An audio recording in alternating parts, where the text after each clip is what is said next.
ఈ రోజుల్లో జీవితం చాలా వేగంగా మారిపోతోంది. వెనకబడిపోతున్నామేమో అన్న భయంతో అందరూ పరుగుల మీదే ఉంటున్నారు. జీవితం అంటేనే ముందుకు సాగడం, అది నిజమే. కానీ ఉరుకుల పరుగుల జీవితంలో ఒక్కసారైనా ఆగి కాస్త సేద తీరాలని, మనశ్శాంతిని పొందాలని అనిపించడం సహజం. అయితే ఆ ప్రశాంతత ఎక్కడ దొరుకుతుంది? ఎక్కడ చూసినా శబ్ద కాలుష్యం, మనశ్శాంతి లేకపోవడం. మీరు కూడా కాస్త విరామం తీసుకుంటున్నారా? ఆగిపోయిన కాలంలో ప్రశాంతతను అనుభవించాలనుకుంటున్నారా? అయితే మీరు ఖచ్చితంగా వారణాసికి రావాల్సిందే. దీన్నే మనం కాశీ అని, బనారస్ అని కూడా పిలుచుకుంటాం.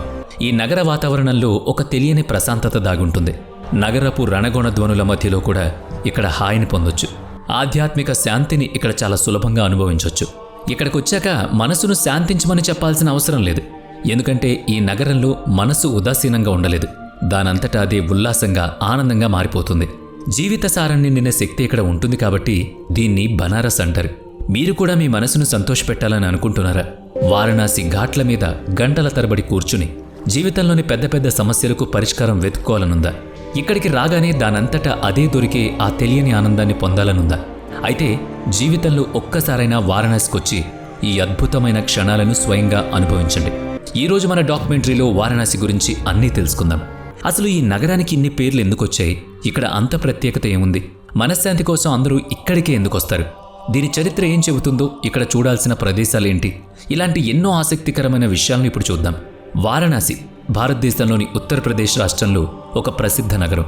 అంతేకాదు, భారతదేశంలోని అత్యంత ప్రాచీనమైన నగరం కూడా. గంగానది ఒడ్డున వెలసిన ఈ నగరం ఘాట్లకు ప్రపంచవ్యాప్తంగా పేరు పొందింది. ఇక్కడ ఘాట్లు, ఆలయాలకు ఒక ప్రత్యేకమైన శక్తి, ఒక ప్రత్యేకమైన కథ ఉంది. హిందూ ధర్మంలో అత్యంత పవిత్రమైన నగరాల్లో ఇది ఒకటి. మోక్షాన్ని ప్రసాదించే సప్తపురులు అంటే అయోధ్య, మధుర, హరిద్వార్, కాంచీపురం, ఉజ్జయిని మరియు ద్వారకలతో పాటు వారణాసి కూడా ఈ జాబితాలో ఉంది. ఇది ఒక ఆధ్యాత్మిక నగరం, ధర్మక్షేత్రం. సాధు సంతువులు దీన్ని తమ సొంత ఇల్లుగా భావిస్తారు. తమ చివరి రోజులను ఇక్కడే గడపాలని చాలామంది కోరుకుంటారు. ఈ నగరాన్ని సాక్షాత్తు ఆ శివయ్య నిర్మించాడని, ఇది ఆ భగవంతుడి త్రిశూలం మీద నిలిచి ఉందని పురాణాలు చెబుతాయి.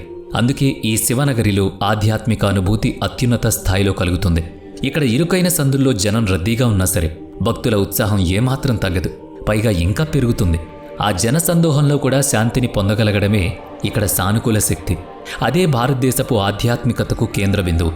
దీన్ని దేవాలయ నగరమని, భారతదేశపు సాంస్కృతిక మరియు ఆధ్యాత్మిక రాజధాని అని పిలుస్తారు. ఇది జ్ఞాన నగరం, దీపాల నగరం కూడా. భూమి ఆవిర్భవించినప్పుడు సూర్యుడి తొలి కిరణం ఈ నగరం మీదనే పడిందని ఒక నమ్మకం. ఇక్కడ సుమారు 5000 సంవత్సరాల నాటి చరిత్ర కనిపిస్తుంది. రామాయణ మహాభారతాల్లో కూడా ఈ నగర ప్రస్తావన ఉంది. బెంగాల్ రాజుల నుంచి రాజస్థాన్ మహారాజుల వరకు, వారి కాలం నాటి వాస్తుకళ వరకు ఇక్కడ చూడొచ్చు. ప్రతి సంవత్సరం 10 లక్షల మందికి పైగా పర్యాటకులు ఇక్కడికి వచ్చి ఆనందాన్ని పొందుతారు, ప్రశాంతతను పొందుతారు. ఈ నగరం సంగీతానికి, గానానికి ప్రసిద్ధి.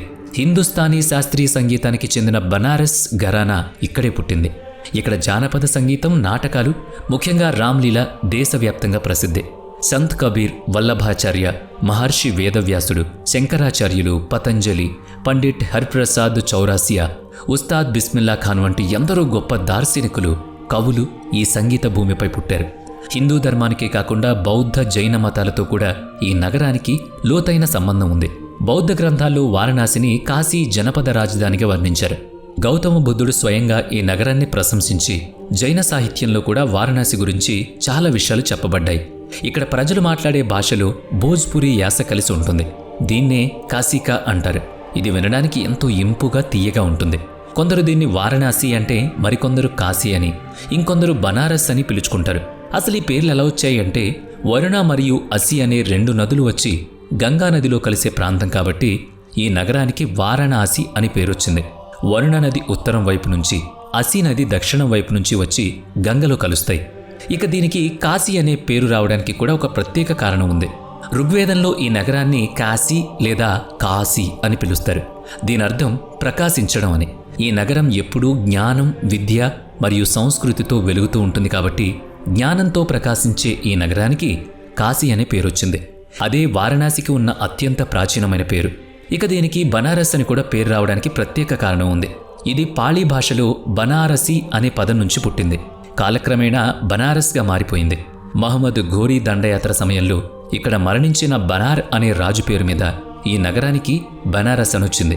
అంతేకాకుండా జీవితంలోని సారాన్ని, రసాన్ని ఇక్కడ సంపూర్ణంగా అనుభవించవచ్చు కాబట్టి బనాహువారస్ అంటే తయారైన రసం అనే అర్థంతో బనారస్ అని పిలుస్తారని ప్రజలు చెప్తూ ఉంటారు. కాశీ, బనారస్, వారణాసి అనేవి కాకుండా ఈ నగరానికి పురాణాల ప్రకారం ఇంకా చాలా పేర్లున్నాయి. ఇది శివుడికి అత్యంత ప్రీతిపాత్రమైన ప్రదేశం కాబట్టి ఆనందవనం అని పిలుస్తారు. శివపార్వతులు ఈ ప్రాంతాన్ని ఎప్పుడూ విడిచిపెట్టరు కాబట్టి దీన్ని అవిముక్త క్షేత్రం అని పిలుస్తారు.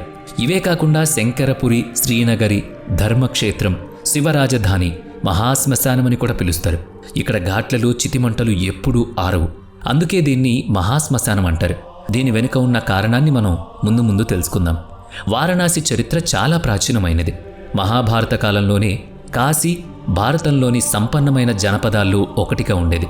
మహాభారత కథనం ప్రకారం భీష్ముడు కాశీరాజు కూతుళ్లైన అంబా, అంబిక, అంబాళికలను స్వయంవరం నుంచి బలవంతంగా తీసుకుపోయాడని, అందుకే కాశీకి హస్తినాపురానికి మధ్య శత్రుత్వం ఏర్పడిందని చెబుతారు. అందుకే మహాభారత యుద్ధంలో కాశీరాజు పాండవుల పక్షాన నిలిచాడు. ఆ తర్వాత గంగానది వరదల్లో హస్తినాపురం మునిగిపోవడంతో పాండవ వంశస్థులు కౌశాంబిలో వత్సరాజ్యాన్ని స్థాపించారు. అప్పుడు కాశీనగరం వత్సరాజ్యం కిందకొచ్చింది. ఒకప్పుడు ఇది పండితులకు నిలయంగా ఉండేది. కానీ ముస్లిం రాజుల దండయాత్రలో ఇక్కడ ఆలయాలు ధ్వంసమయ్యాయి. మొఘల్ చక్రవర్తి అక్బర్ కాలంలో కాస్త ఊరట లభించిన ఔరంగజేబు పాలనలో మళ్లీ దాడులే. 17వ శతాబ్దంలో మరాఠాల పాలన వచ్చిన తర్వాతే కాశీ తన పూర్వ వైభవాన్ని చూసింది. బ్రిటిష్ పాలనలో ఇది గొప్ప వ్యాపార కేంద్రం. మల్మల్, పట్టు వస్త్రాలు, అత్తరులు మరియు దంతపు బొమ్మలకు ప్రసిద్ధి. 1910లో బ్రిటిష్ వాళ్లు వారణాసిని ఒక కొత్త భారతీయ రాజ్యంగా గుర్తించారు. స్వాతంత్రం వచ్చాక 1950లో ఇది భారత గణతంత్రంలో కలిసింది. 1956 వరకు దీన్ని బనారస్ అని పిలిచేవాళ్లు. ఆ తర్వాత అధికారికంగా వారణాసి అని పేరు మార్చారు. గంగానది ప్రవాహం వల్లే ఈ నగరానికి ఇంత పవిత్రత వచ్చింది. గంగోత్రి నుంచి గంగాసాగర్ వరకు ప్రవహించే గంగానది సాధారణంగా ఉత్తరం నుంచి దక్షిణానికి వెళుతుంది. కానీ వారణాసిలో మాత్రం నది తన దిశను మార్చుకుని దక్షిణం నుంచి ఉత్తరం వైపుకు ప్రవహిస్తుంది. ఈ పవిత్ర నదిలో స్నానం చేసి పాపాలు పోగొట్టుకోవడానికి ఇక్కడ మొత్తం 88 ఘాట్లుంటాయి. అన్నిటికంటే దక్షిణాన అసీ ఘాట్ ఉంటే ఉత్తరాన ఆదికేశవ్ ఘాట్ ఉంటుంది. వీటిలో అసీ ఘాట్, దశాశ్వమేధ ఘాట్, పంచనద ఘాట్, ఆదికేశ ఘాట్ మరియు మణికర్ణిక ఘాట్లు కలిపి పంచతీర్థాలు అని పిలుస్తారు. ఇవి అత్యంత పవిత్రమైనవి. ముందుగా అసీ ఘాట్ గురించి చెప్పుకుందాం. ఇది వారణాసిలోని అతిపెద్ద ఘాట్లలో ఒకటి. పురాణాల్లో కూడా దీని ప్రస్తావన ఉంది. గొప్ప కవి తులసీదాస్ ఇక్కడే పరమపదించారని చెబుతారు. వారణాసిలో సూర్యోదయం అందాలను చూడ్డానికి 2 కళ్ళు సరిపోవు. దుర్గాదేవి శుంభ, నిశుంభ అనే రాక్షసులను సంహరించిన తర్వాత తన ఖడ్గాన్ని ఇక్కడే విసిరేశారట. ఆ కత్తిపడిన చోట భూమి బద్దలై ఒక నీటి ధార పుట్టింది. అదే అసీ నది. అసీ నది, గంగానది కలిసే సంగమమే ఈ అసీ ఘాట్. ఇక్కడ రావి చెట్టు కింద ఉన్న పెద్ద శివలింగం ఈ ఘాట్ ప్రత్యేకత. పడవ ప్రయాణం చేయడానికి కూడా ఇదే ప్రధాన కేంద్రం. ఇక్కడ జరిగే ఉదయం హారతి చూడ్డానికి 2 కళ్ళు చాలవనుకోండి.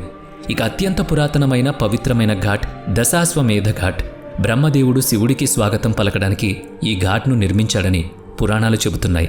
బ్రహ్మ ఇక్కడ 10 అశ్వమేధ యాగాలు చేశాడని, అందుకే దీనికి ఆ పేరొచ్చిందంటారు. రోజూ సాయంత్రం జరిగే గంగాహారతికి ఈ ఘాట్ ప్రపంచ ప్రసిద్ధి. ఆ అద్భుతమైన దృశ్యాన్ని మాటల్లో వర్ణించలేం.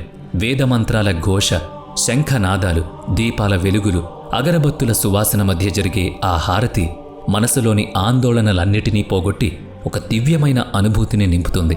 దశాశ్వమేధ ఘాట్లో ఆ హారతి చూసిన తర్వాత మీ మనస్సు తేలికపడింది, ఎంతో ప్రశాంతతను పొందుతుంది. అందుకే ఒక్కసారైనా ఆ గంగా హారతిలో పాల్గొనాలి. అలాగే మీరు ఇక్కడ పంచనద ఘాట్లో కూడా ఖచ్చితంగా కొంత సమయం గడపాలి. ఈ ఘాట్కు ఒక ప్రత్యేకమైన విశిష్టత ఉంది. దీన్ని పంచనద తీర్థం అని కూడా పిలుస్తారు.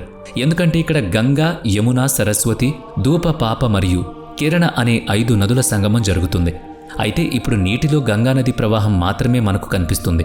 ఈ నదుల సంగమంలో స్నానం ఆచరిస్తే పాపాలు తొలగుతాయి. గతంలో దీన్ని బిందు మాధవ్ ఘాట్ అని పిలిచేవారు.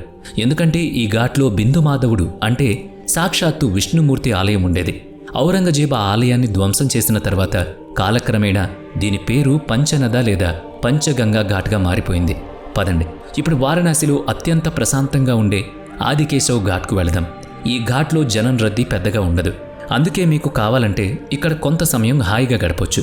విష్ణుమూర్తి మొట్టమొదట కాశీకి వచ్చినప్పుడు ఇదే ప్రాంతానికి వచ్చారని పురాణాలు చెబుతున్నాయి. అందుకే ఇక్కడ ఇప్పటికీ విష్ణుమూర్తి పాదముద్రలున్నాయి. విష్ణువు ఇక్కడ తన విగ్రహాన్ని కూడా ప్రతిష్ఠించారు.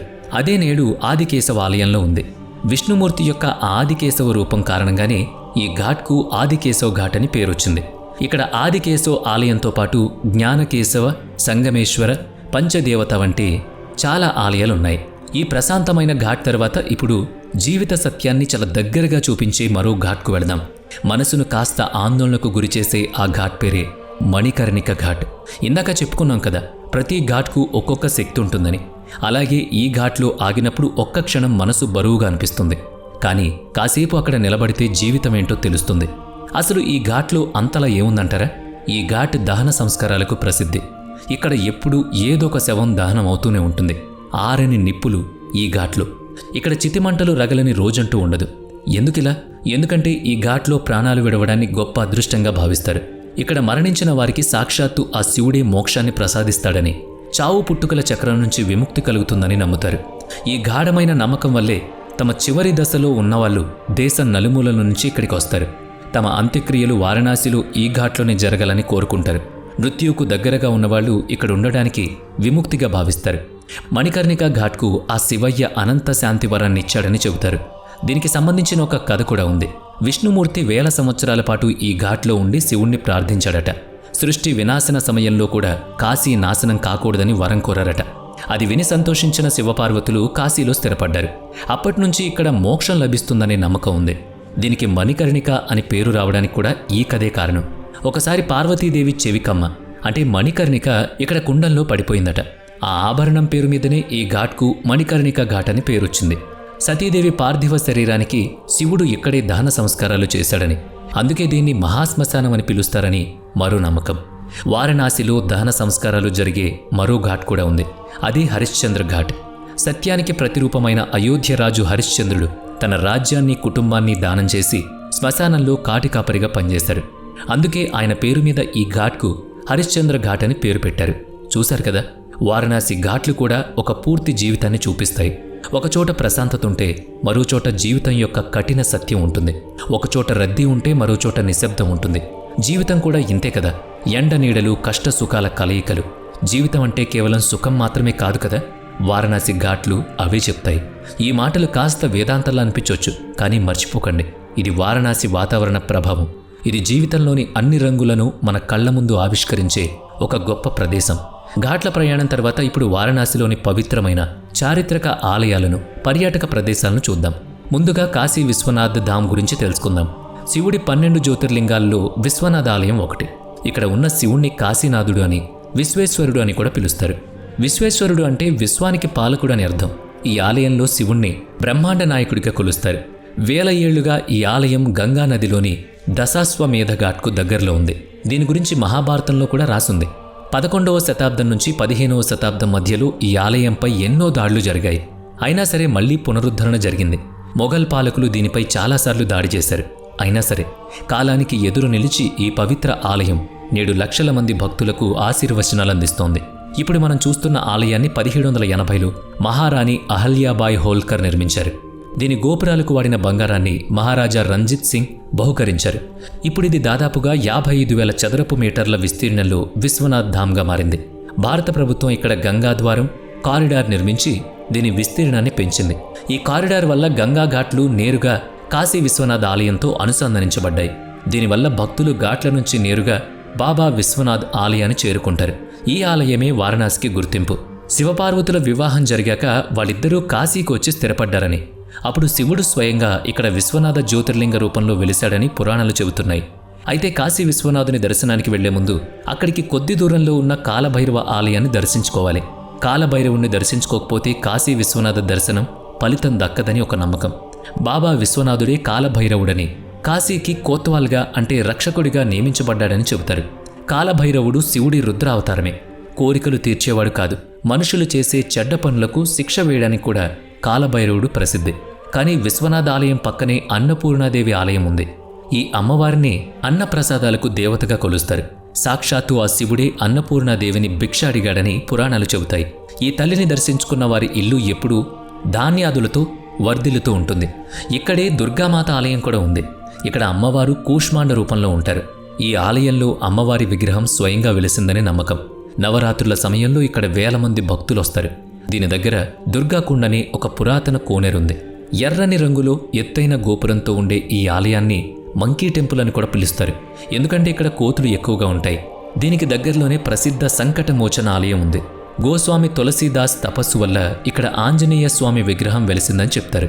తులసీదాస్ కాశీలో రామచరితమానస్ రాస్తున్నప్పుడు ఆయన్ని నడిపించింది ఈ సంకటమోచన హనుమంతుడే. ఈ ఆలయంలోనే హనుమంతుడు తులసీదాస్కు దర్శనమిచ్చి మట్టి రూపంలో స్వయంగా ఇక్కడ స్థిరపడ్డాడు. ఇక్కడ స్వామిని దర్శించుకుంటే కష్టాలన్నీ తీరిపోతాయి. ఇక్కడ రత్నేశ్వర మహాదేవ్ ఆలయం అనే మరో వింతైన గుడి ఉంది. దీని గర్భగుడిలో ఎన్నో శివలింగాలున్నాయి. అందుకే దీన్ని శివుడి లఘు కచేరి అని కూడా అంటారు. మణికర్ణిక ఘాట్ ముందు ఉండే ఈ ఆలయం ఏటవాలుగా ఉంటుంది.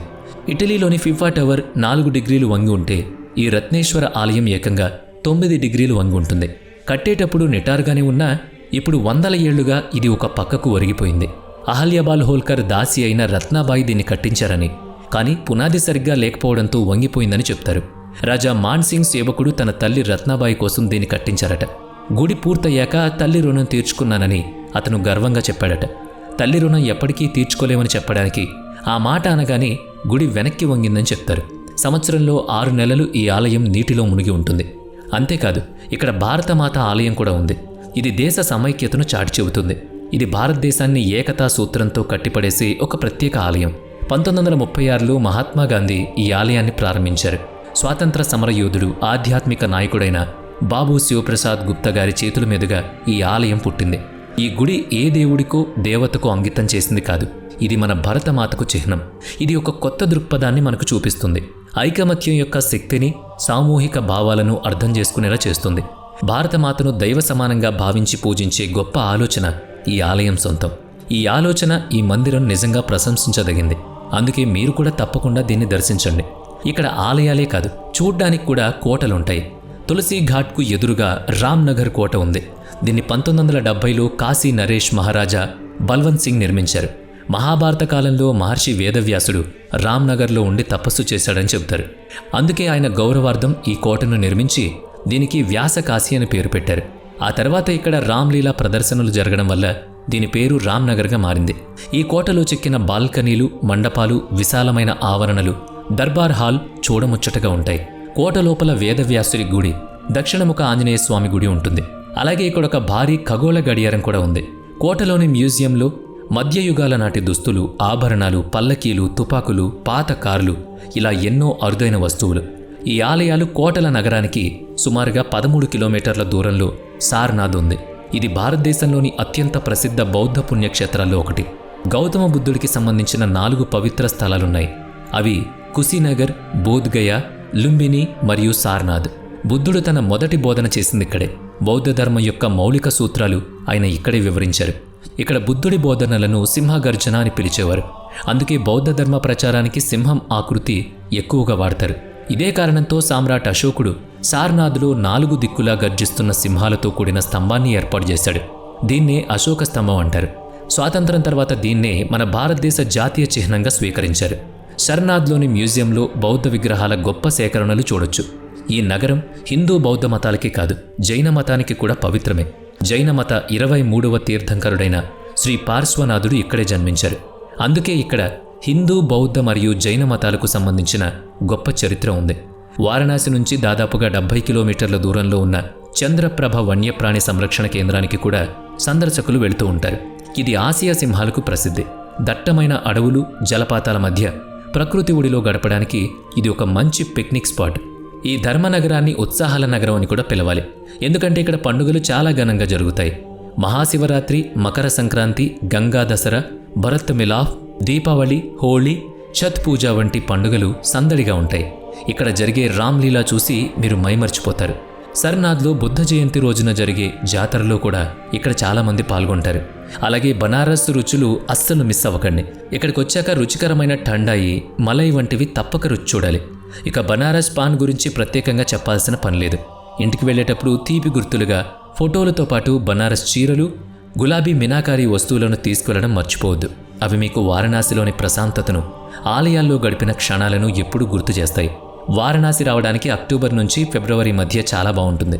అప్పుడు వాతావరణం, ఉష్ణోగ్రత పర్యాటకులకు అనుకూలంగా ఉంటుంది. ఇక్కడికి చేరుకోవడం కూడా సులభం. బస్సు, రైలు లేదా విమానంలో ఎక్కడి నుంచైనా కనెక్టివిటీ ఉంటుంది.